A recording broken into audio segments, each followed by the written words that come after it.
Hello guys, welcome to another Build to Godzilla video.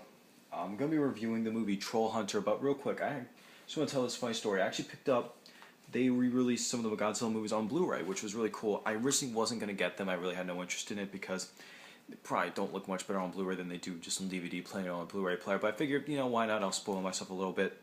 I didn't get all four of them, the ones that they were selling for like the newer series from the 90s and through to the 2000s. It was kind of weird how they were released. They only had, with the older ones, they had, for the 90s, they had Mechagodzilla 2, Space Godzilla, King Ghidorah, Mothra, and Godzilla vs. Destroyer. And there's no Godzilla vs. Biollante, but that is already released on Blu-ray in its own, even on its own, and I don't think it will look any good on Blu-ray anyway. And with the Millennium ones, they have Godzilla vs. Megagyros, Godzilla Tokyo SOS, and Godzilla Final Wars. Sorry, they completely skip over Godzilla X Mechagodzilla and Godzilla Mothra King Ghidorah Giant Monsters All Out Attack, and they also could skip over Godzilla 2000. I'm not sure if Godzilla 2000 already has a Blu-ray release or something like that. I don't think it does, but if it does, then they obviously wouldn't really need to re-release it. And I know it's a bunch of rights issues, like different Godzilla movies are owned by different companies, which is really annoying because Godzilla 1984 hasn't been released. But it's actually, I want to talk about this one. That's why I brought it up. Godzilla vs. Destroyer. It's one of my favorites in the entire series. Top 3. I couldn't even make up a top 5. I just have to think about it a little bit. But my hair looks weird. It's Godzilla vs. Destroyer, Godzilla, Mothra King Ghidorah, Giant Monsters All Attack, and Godzilla, the original, Gojira. Those are my top 3 favorite ones. In that order, like 3, 2, 1. The original is my favorite of all time on this series.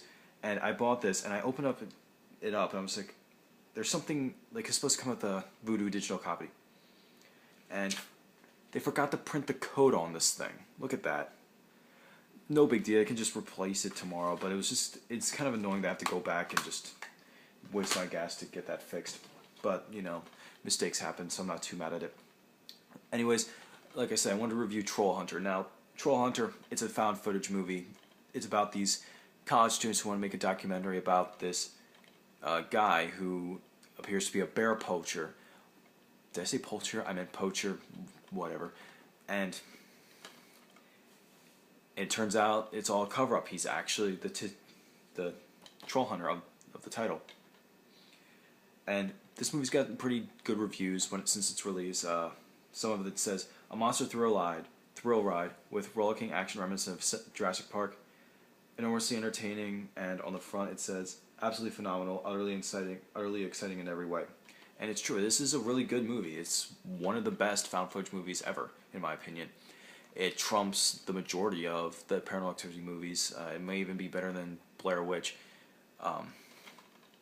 This is a found footage movie done with, it's a dark fantasy horror action film. It's also a very dark comedy.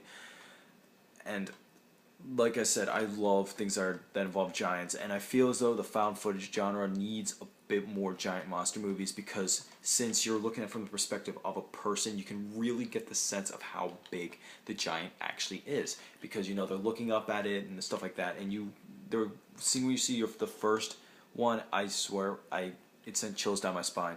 And at the very end of the movie, you see like this enormous troll, and it was awesome. And like even on DVD, on just a regular TV, it expresses the feeling of how enormous this thing actually is. And I was impressed that they managed to do that. Pacific Rim, when I saw that in theaters, I felt that like the monsters were huge, but on TV, I still loved it.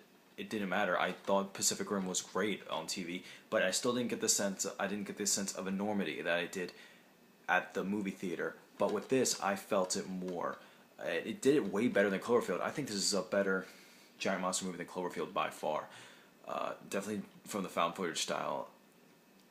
Like in Cloverfield, they had to throw in the little bug things just so that way the characters have something to interact with while trying to get to point A to point B. This movie doesn't have that problem. This movie has like, since there's multiple trolls, they can play around with that. There's different types of trolls, and of course they go by the whole Trolls can smell Christian blood. They followed that mythology in this movie, and it is an important plot point.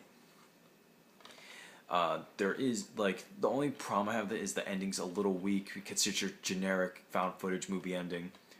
But other than that, there's nothing to complain about this movie. I think it came out in 2011, I think. 2010, but widely released in 2011. And I think this is, I don't remember, because 2011 was a terrible year for movies. This was one of my favorites of 2011. It's either this or Attack the Block. That was my favorite. But this one was phenomenal. If you haven't seen it, check it out. I want to upgrade this to Blu-ray. I'm not sure what the prices are for like Amazon, stuff like that. If it's cheap, I'll upgrade it and then just get rid of this because there's no point at that point. But yeah, Trollhunter is definitely worth the ride. It's a great experience, and I'm happy to have experienced it. I remember when I first heard of it. I forget. I think I was just looking up found footage movies because there was a time where I was like really obsessed with them, and this came up, and I was like, "Ooh, what's this?" And then I saw like the picture, and it came. The problem with the original poster is like it shows the final troll. You'll believe it when you see it, and that's kind of the final troll, but they don't show its face, and like the face is different in the movie, I think, from the original poster anyway, so it wasn't that big of a deal. It's like, oh, that looks interesting, and then I saw it at the store one day, and I was like, I gotta pick it up, I gotta watch it. I didn't see any trailers, I just kind of read over it a little bit. But yes, Trollhunter, I am happy to have this in the collection. Like I said, I reorganized my movie collection to have the giant monster genre be its own little section, and this holds a special place there. This is a great time, and I highly recommend it. Anyways, I give that movie a solid 5. If you haven't seen it, definitely check it out. It's worth watching, and I've watched it more than once. It has a repeat viewing value, even though, like I said, the ending is kind of weak, but that does not deteriorate from how great of a film it actually is. The characters are great, the dialogue is snappy, the effects are really good, really good. I was impressed. Yeah, they're CG, but they almost make them believable, almost, not entirely, but you can almost believe that they actually got trolls there. It would have been cool if like the smaller trolls were like dudes in costumes, but I'm not going to complain too much. It's a really well done film, and I can just praise it all day, but other than the ending, this movie is wonderful. Definitely give it a look. I'll catch you later.